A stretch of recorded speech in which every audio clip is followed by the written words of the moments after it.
Did it get turned off? Okay. Okay. Did you hear what I said so far? Okay. Okay. All right. So I'll begin with the Jewish tradition, which uses water for purification and cleansing. Their story of coming out of slavery in Egypt and crossing the Red Sea makes water a signifier of being liberated or being safe. And most of you, especially if you come from a Christian tradition, know the 23rd Psalm, which offers the comforting thought that God leads us beside the still waters and restores our soul, right? And so Christianity has picked up on many of these themes and uses water for baptism and for blessing. And it's an indicator that we've been made holy, we've been made new, and we're part of all that is. In the Muslim tradition, you will find fountains in most mosques. Has anybody ever been to a mosque and seen that? Yes. Remember that this faith originated in a land where water was really scarce. And so an oasis was a place of sustenance, it was a place of joy.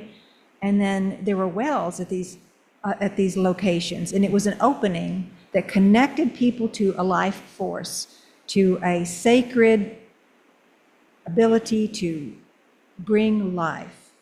And green is in fact the sacred color of Islam. In the Taoist tradition, we may find spaces, nature spaces, that have water features. Often there are rocks in a stream, or symbolizing that the way that water can be so soft and yet so capable of flowing around obstacles, which is something that we all might aspire to do. Similarly, Buddhism acknowledges water as a healer, as a source of calm and clarity, and often we will find Zen gardens with a still pool or a soft water that literally causes us to take a deep breath when we observe it, or we might touch our fingers to that water. I remember going to the place in Alabama where they have a memorial, the Southern Poverty Law Center, and they have a flat stone of water with all the names of people that have been killed in the civil rights movement, and you can place your hand in the water. And so that combination of Buddhist thinking and the use of water is very powerful. And science itself actually backs up the positive effects of water on our mental health. And rushing water, particularly waterfalls or surf, as we might know here, it creates ions that energize us, it calms us. And so it's proven that depression can be lessened by being near the water. And so we are hardwired to feel more secure near water, and it gives our brains a break from stress. Well, there is really a lot of beauty in hearing about where water has come from, and what we asked last Sunday was for people to bring containers of water from wherever they have been or from whatever source is important to them. And maybe you didn't do that, but we have some water here that you can use symbolically. And so there's great beauty in allowing your individual source, whoever you are, whatever you represent, to flow into a greater whole. And so we bring our waters which have touched the four directions, which came from the sky, the surface of the earth, and from deep within wells and springs. And we bring water that's part of the great oceans, water which may have been here thousands of years ago, water which may have at one time been taken into a pitcher by a woman in Africa. Water does exceed time and place. It's the source of all life. It's what we are made of. And we bring it now to this place of sharing. Well, the water communion itself came into being in 1980 when Carolyn McDade, who was the author of Spirit of Life that Joss played for us, and Lucille Longview, her colleague, created a ritual for a women and religion continental convocation of Unitarian Universalists. And they called that first service "Coming Home Like Rivers to the Sea." And so I feel like we here in Galveston really understand what that means in a very visceral way. We see that, we live that every day. We understand it personally. And they knew that water was a deep metaphor for connectedness, but it also had importance to the world in and of itself, because water is elemental, it's primary, it inspires feelings of awe and reverence. It's essential for life. It's where we come from, and it's where we return. And so water communion in our tradition is typically held in early September to mark this return after the summer diaspora, the summer travel. It marks the beginning of our new church year. And so we will have people bringing maybe water from their travels, but also maybe water from their very own garden or their very own tap. And the story of water is the story of cycles. And as Elise alluded to, we're in a very strange cycle in our country right now. We have a lot of fear and uncertainty. The flow of our lives, the flow of the world seems to be off kilter, maybe scary. Still, we come together in our community, knowing that we have strength here, we have spirit here, knowing that we are part of something that's very sacred and very sustaining, and that is true and worthy of our care and support. But so before we begin what is really a joyful process of our water sharing and our commingling, I want to take a moment to acknowledge that for some in this world, water is a source of anxiety and sorrow. And so I've placed an empty cup here today as a remembrance of loss, of water as a symbol also of loss. It represents maybe deprivation or the absence of water. It represents vulnerability or being out of control. We may think of the children and others taken by the Hill Country floods this year as we look at the empty vessel. We might even remember, Stan spoke to us last week about the victims of the 1900 flood, the 1900 hurricane that took over, was it 6,000 victims? And so that's part of our history. That's part of what we remember, and all the hurricanes that have happened since. And so water as a source of danger, as a source of chaos.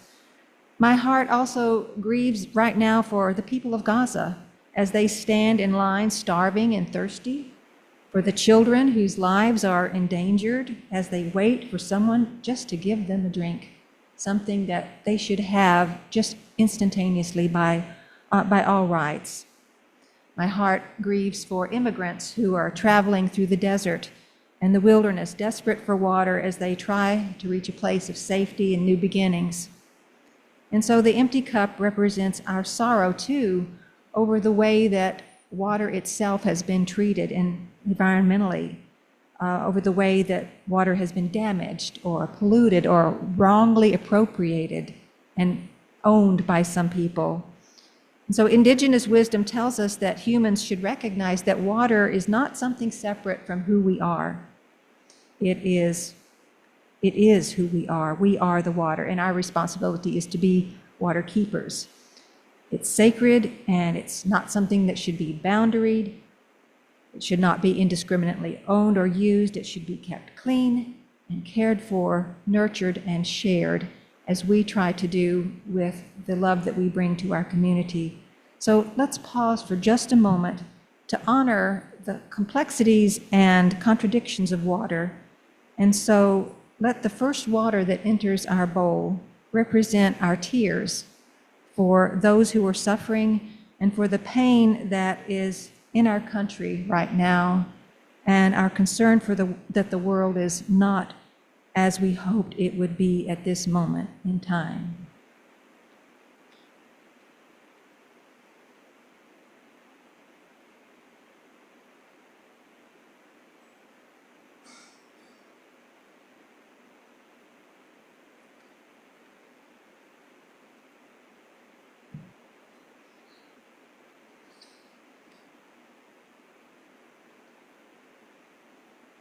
Let this awareness change us. Let it inspire us to new strength and new action by the way that we stand up for other people and the way we stand up for the earth itself in a way that we as Unitarian Universalists are uniquely capable of doing.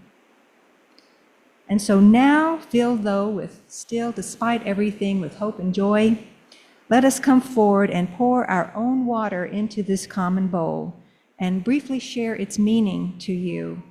And you are free to come forward and do that silently. And if you haven't brought any water, but you have a thought about the meaning of water or something that occurs to you, feel free to use the pitcher and pour water in and share with us the representation of your water.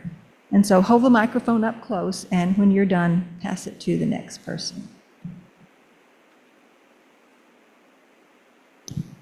Please come forward.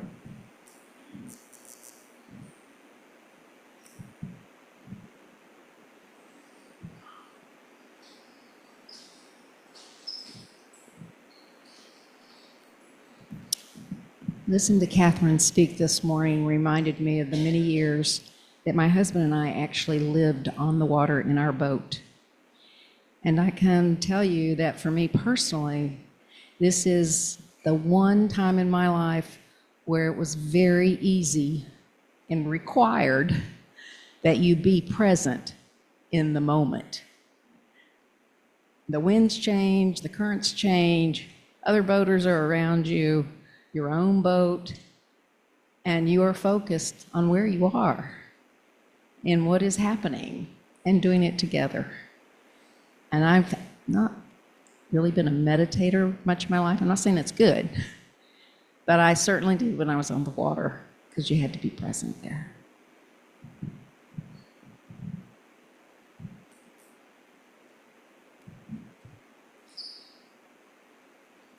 This water is from my kitchen, and I've spent the year here with very little travel because of what Catherine was talking about, the condition of our country right now. It's just made me less trusting, less enthusiastic about exploring. It's just caused me to become more close to myself, and so that's how this year has been for me.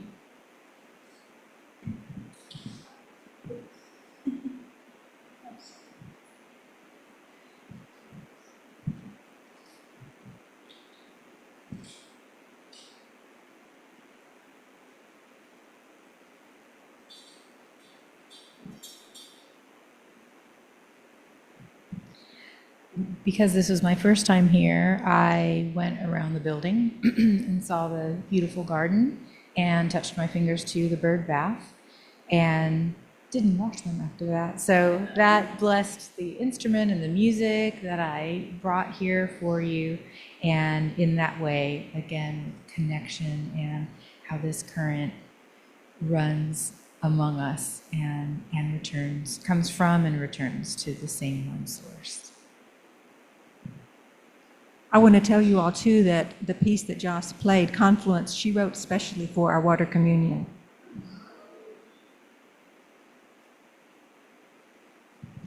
So this is a combination. Since I've been here, I haven't had a chance to travel outside of Galveston. I came from the East Coast, so I had a very fun trip to San Antonio with Carol Lobb and Cindy Downs, and we had a wonderful time. And in the fall, last November, my son and I went to a wedding of a young man that I had taught in Al many years ago, and got to see a lot of my friends who all came to DC for the wedding.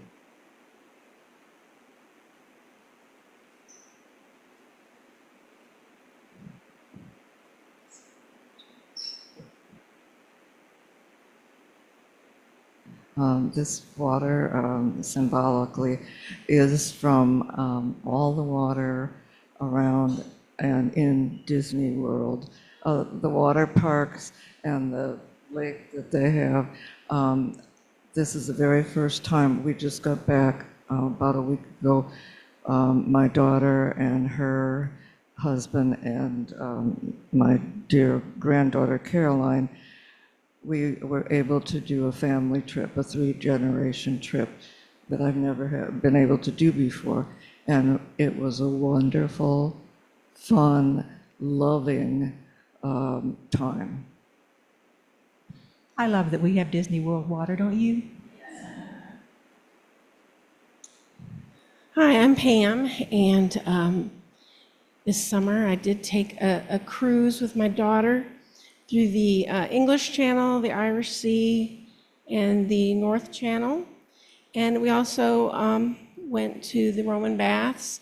So, and we were in London, and walked along the River Thames. And one of the things I love about Europe is there's like a big river, like going through the middle of like every city.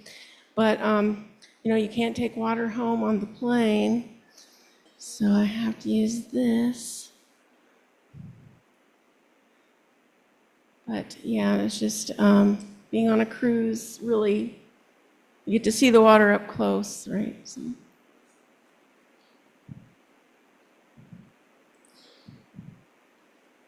Thank you. So this water, I did not go on the trip. This water represents our home water, from the Gulf of Mexico.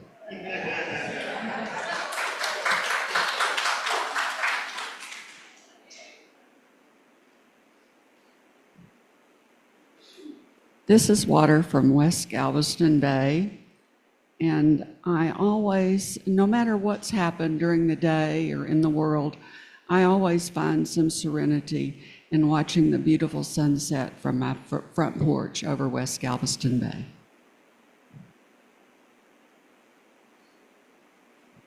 This is special healing water from my house.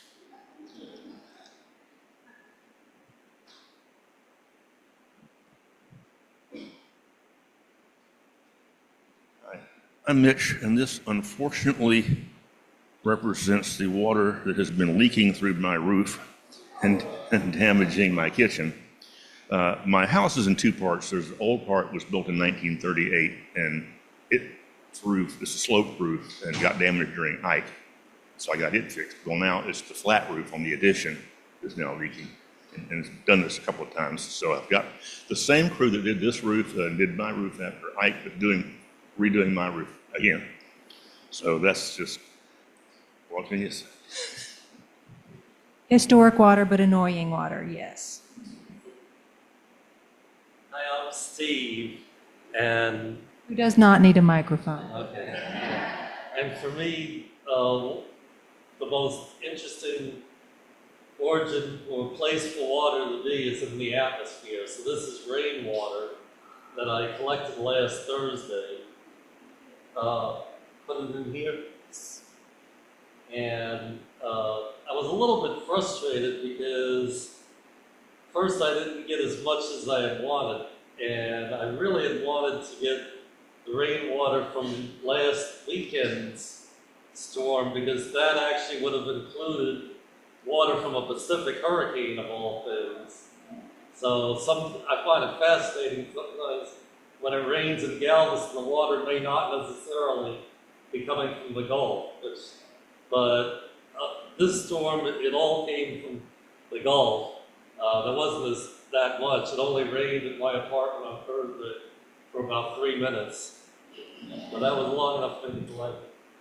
Steve is our resident meteorologist. Hello, my name is Johnny, and water is very important to me because I am a double Pisces. I'm a Pisces by birth and then Pisces rising, and I have no earth in my chart, so I have to stay grounded or I might just float away into the ethers. And I was born in Port Arthur and grew up next to the Gulf of Mexico. And I've lived near Lake Tahoe. I've lived in Monterey, California, and I've always wanted to be near the water. And so water is very important to me. Thank you.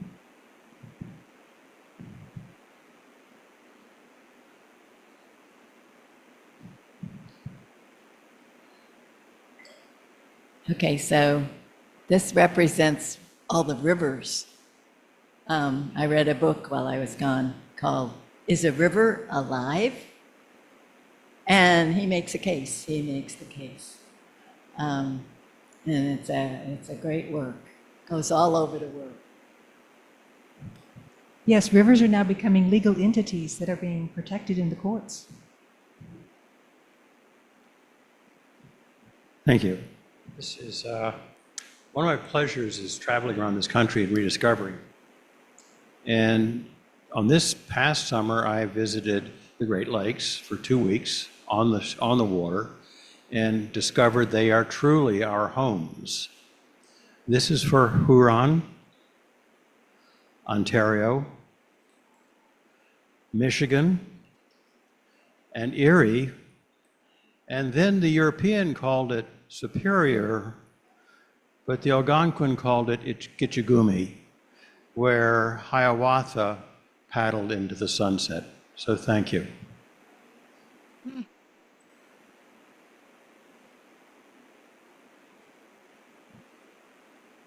I love your vessel, Vera.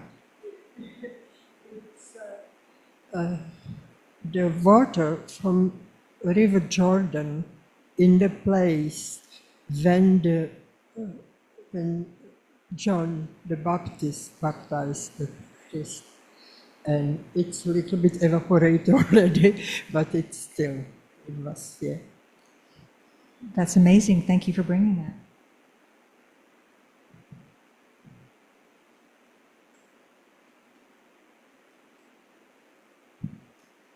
I'm still Elise. And I bring the water within my body. The water that flows through and keeps me going. The water that comes in tears, that keeps me mourning. The water that I salivate and comes in thirst for justice and for the goodness of all mankind.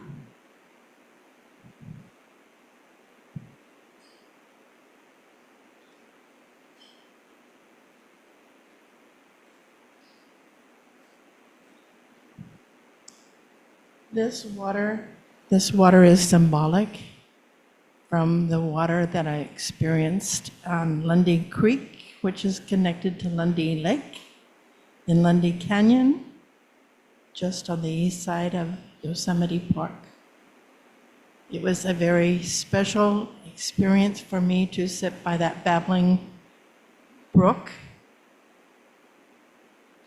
And for me, water represents spirit, the spirit that has connected me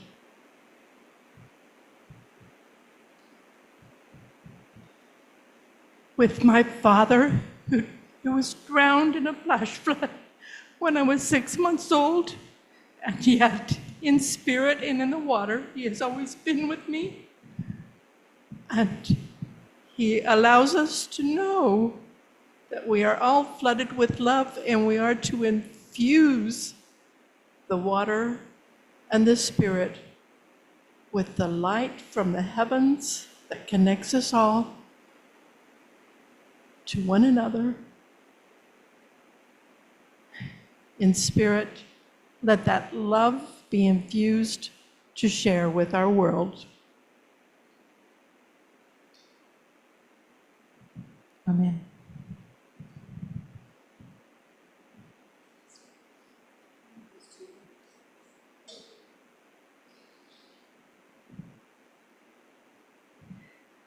This water is symbolic of one of my most favorite places that I love to visit, and that's Alaska.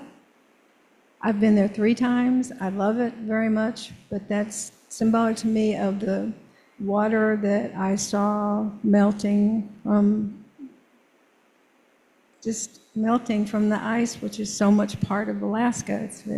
It was scary then, and that was years ago when I saw the chunks of the ice falling off into the water. But it's an amazing place to go, and you think you're surrounded by water. Go there. You're walking on it. It's just frozen. It's everywhere.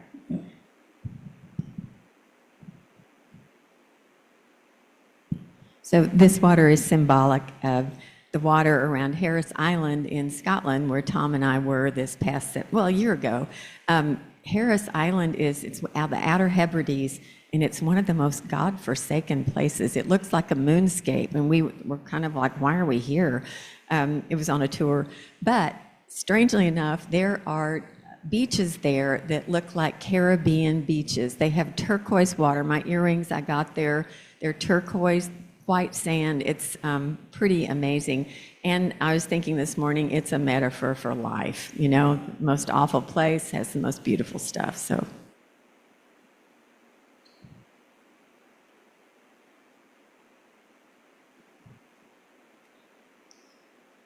Well, Stan brought this water from our fish pond, which is in our backyard, and which we cannot move with us when we move.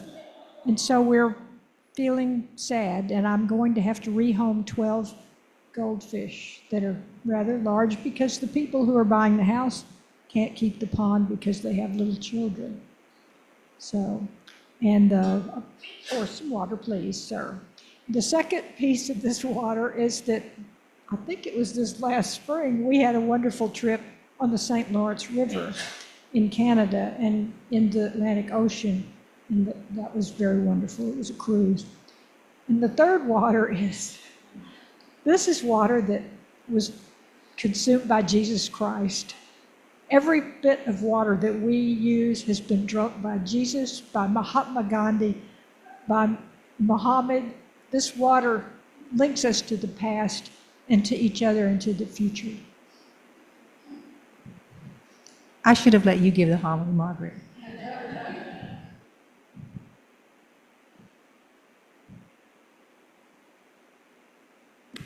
My name is Sue Manello, and I went on a big trip, many of you know, a couple months across the country, around the nation. So I have some water to share.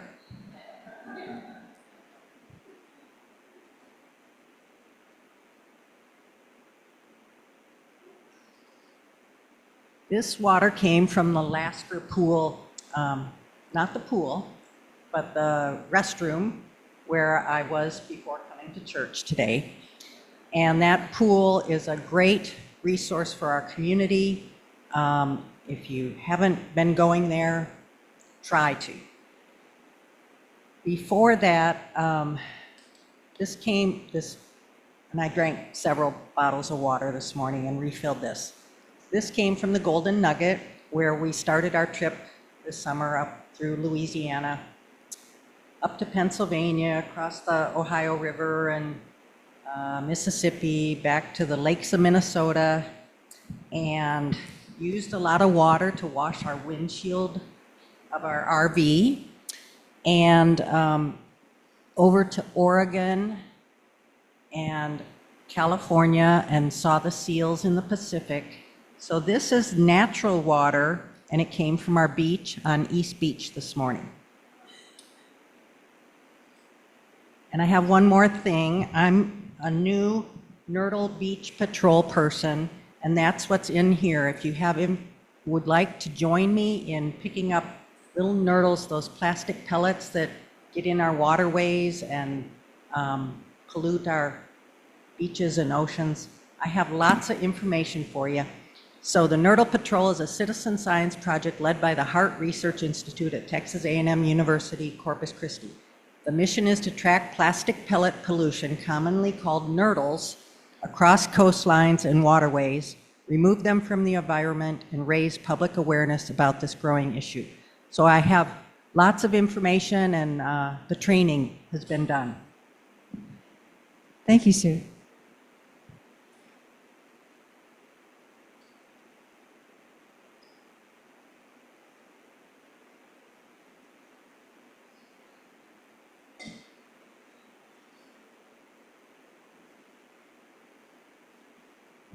I'm Judy, and this water is symbolic of all the water where Richard and I sailed on the sailboats, the Atlantic, the Gulf of Mexico, the San Francisco Bay, that we had great times together.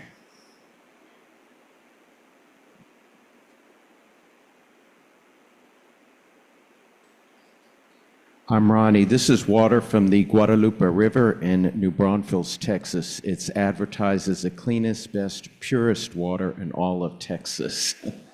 And I wanted to also say, when we used to have this service at First UU in Houston, one year I brought water from very, very contaminated water from Nuevo Laredo, Mexico.